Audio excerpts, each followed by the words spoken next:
So what about alternatives to traditionally struggling city schools? Our next story looks at a network of charter schools designed to close the achievement gap between inner-city kids and the often more educationally privileged suburban children. Chia Davis visited Achievement First Elementary in Bushwick. When was the last time you heard your child this enthusiastic about school?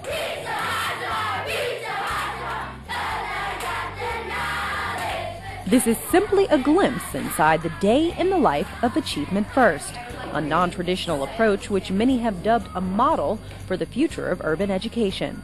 The charter school program, currently serving grades kindergarten through 8th throughout Bushwick, Crown Heights, East New York, and Fort Greene, opened their doors in 2005 with one goal. We're not trying to reach some kids. We're reaching every child, and in our mission we clearly state, like, we're here, we're not letting anyone slip through the cracks. All of the Achievement First schools have the same mission, and it is to make sure that our scholars get both an academic and a holistic education. Also that we're giving them the education that they need and deserve, to be quite honest, to go to our nation's best colleges. The goal of having all college-bound is set early and reinforced from kindergarten through middle school. Students are referred to as scholars. College banners line the halls. Classrooms are named after the college that each teacher graduated from. And instead of grade numbers, classes are referred to as the college graduating class of 2019. Even more than just being about college, it's about having choices. One thing that makes this really special is that we have a 3-hour reading block, targeted small group instruction for phonics, phonemic awareness, fluency, literature. Packing in the curriculum comes with sacrifices. Administrators double as teachers to ensure a 1-to-3 student-teacher ratio. The school day is longer, from 7 a.m. to 4 p.m. And if necessary, teachers stage one-on-one interventions or create targeted group instruction so that no student falls behind. The analogy that I like to use is, if LeBron James came out in the playground and taught you how to shoot a foul shot, you would never dream of rolling your eyes at him.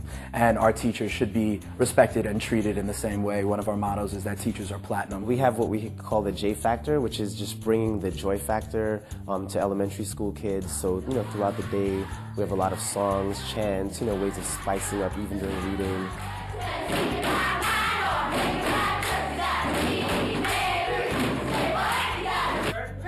Parents say that they already see a difference. You learn like multiplication,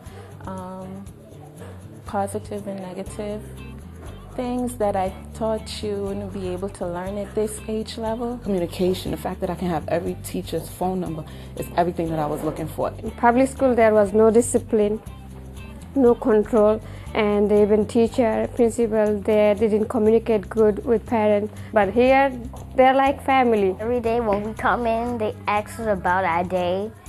Usually schools don't do that. They just say, come in, sit down.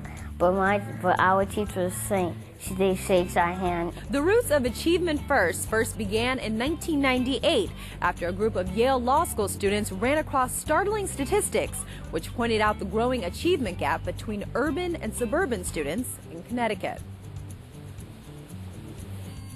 According to the U.S. Department of Education, the reading and math scores of Black and Latino 12th graders attending public school were equal to those of white 8th graders. The Yale students pledged to close the achievement gap by opening Amistad Academy in 1999. Sister schools were formed in Brooklyn in 2005. We look at the white suburban schools or the different pockets of schools in the city. We don't see, unfortunately, the same examples of urban schools achieving excellence to the same degree. And to me, that's the responsibility of the school. We have to turn that around. Even though it is a really strict school, they don't let you feel that. They make you feel that it's fun, you're learning something, and you're going to achieve the most that you can.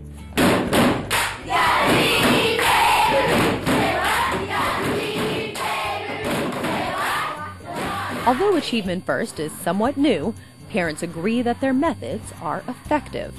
With plans to build a high school in 2008 and the number of applicants soaring, Their goal of bridging the education gap seems to be within reach. In Bushwick, Chia Davis for Brooklyn Review. Students are selected to the school by a blind lottery. You can find out more at achievementfirst.org.